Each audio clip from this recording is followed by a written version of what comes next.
J'ai nagé 30 ans avec les maîtres nageurs, puis je me suis arrêté environ 10 ans.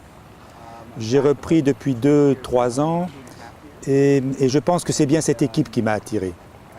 Il y a ici un entraînement très élaboré, articulé, et beaucoup de nageurs très engagés. Oui, je pense que c'est bien cette équipe qui m'a ramené au maître. C'est la 3e équipe de maîtres nageurs à laquelle je participe. On fait maintenant un 2 x 50 mètres d'eau, facile, relax. Vos muscles du dos ont travaillé dur pendant le sprint, vous avez accumulé de l'acide lactique. On va maintenant étirer ces muscles le plus possible. À l'aller, nagez normalement, relax, et au retour, tirez sur le câble. Votre bras va s'étirer le plus possible et tirer sur le câble. Donc le bras gauche tire sur le câble et le bras droit, mouvement normal. Ça vous aidera aussi à faire une rotation complète. Chez les maîtres nageurs, on retrouve souvent des nageurs de niveaux différents dans le même couloir. Et les plus jeunes ne sont pas nécessairement les plus rapides. Vos entraînements doivent donc être conçus pour être assez difficiles pour des nageurs rapides, mais il faut aussi réaliser que dans votre couloir, vous aurez des nageurs qui récupèrent de blessures ou qui n'ont pas le même niveau de forme physique. Et il est donc important de s'assurer que ces nageurs prennent des pauses et récupèrent, plutôt que de les pousser trop fort et de potentiellement aggraver leurs blessures pendant l'entraînement. Si ça veut dire que tu dois passer un tour, ben tu passes un tour. Est-ce que tu penses que tu peux t'améliorer? Oui, je sais, je peux m'améliorer. Tu sais, j'en perds aussi. Mon épaule gauche ne fonctionne plus comme autrefois, et le reste non plus. Alors, je dois m'améliorer juste pour ne pas régresser, vois-tu? Quand on sprint, il faut pousser de façon explosive dans les virages et conserver l'impulsion et la vitesse. Pour ce faire, gardez la tête basse, poussez votre poitrine d'environ 1 pouce dans l'eau et accélérez les 4 premiers coups de bras. Vous allez peut-être avoir l'impression que vous manquez d'emprise sur l'eau, mais si vous prenez appui sur l'eau plutôt que de vous étirer, votre corps remontera plus vite à la surface. Vous transférez donc de la vitesse et de l'impulsion pendant 2 ou 3 mètres de plus. Les 4 prochains 50 vont être 15 mètres à 100%. Poussez très fort contre le mur, position torpille très serrée. Gardez la tête baissée, ne respirez pas pendant 15 mètres. Les derniers 35, la tête toujours vers le bas et fixe. Restez précis dans vos mouvements, la tête immobile, allongez vos mouvements. Ralentissez votre fréquence et gardez la même bonne position, quelle que soit votre vitesse. Vous poussez avec un mouvement vers le haut. Bon, la course est par là, pas vers le ciel. Donc remontez vos pieds. Vos pieds doivent être à la même hauteur que vos hanches pour vous permettre de pousser à l'horizontale.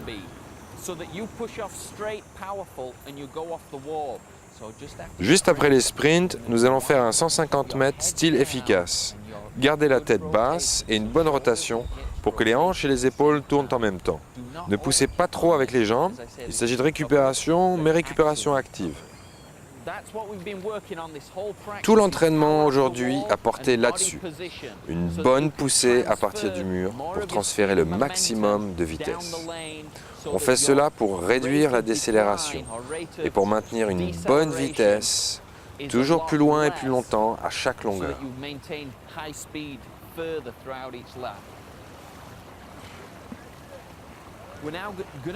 Nous allons maintenant faire notre dernière portion très intense. Ok, 4 x 50 mètres. Les premiers 15 mètres, départ canon, gardez la tête fixe, essayez de ne pas respirer pendant 15 mètres. Les 35 mètres suivants sont réguliers et tout en longueur.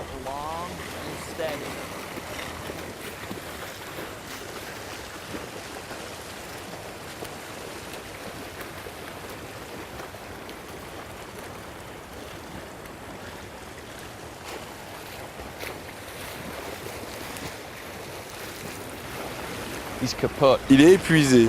Il est complètement crevé.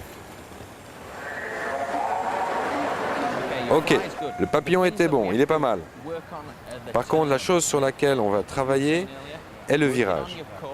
Il faut vraiment travailler les abdos pour que lorsque tes mains touchent le mur, tes genoux s'avancent déjà vers le mur en traînant les pieds. Ça te permettra un demi-tour beaucoup plus rapide et au pied d'arriver plus haut sur le mur. Donc quand tu pousseras, ton corps s'inclinera plus vers le bas et ensuite les battements de pieds papillons te ramèneront en puissance vers la surface. Ton 50 papillons était bon, mais on peut l'améliorer le virage. Ok? Bon travail. Pour ceux qui continuent, nous allons faire 4 fois 100 mètres, 4 nages. Pour le premier et le troisième 100 mètres, vous nagez 30 mètres papillon et libre et 20 mètres dos et brasse. Pour les deuxième et quatrième 100 mètres, vous allez nager l'inverse, c'est-à-dire 20 mètres papillon et libre et 30 mètres dos et brasse. Ça va? On part à 60 sur les secondes, pas 60 sur les minutes, hein? On y va!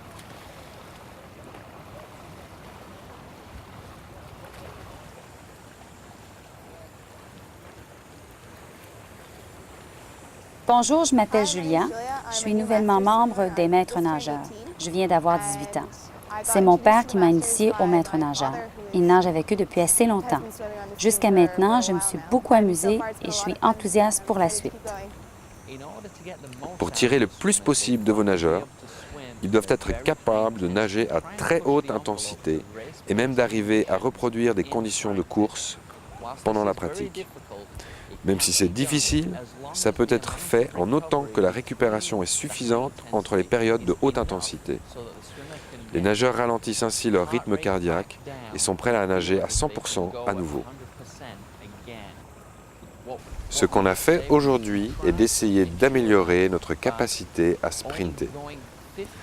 En allant à fond pendant seulement 50 mètres à la fois et en réduisant l'élément de vitesse dans ces 50 mètres, ce qui aide à récupérer, puis en ajoutant des périodes de récupération active, tout cela nous permet de garder une bonne longueur de coup de bras et une bonne position de corps. Ceci renforce également notre endurance anaérobique pour que la vitesse sur toute la durée de la course reste la plus élevée possible.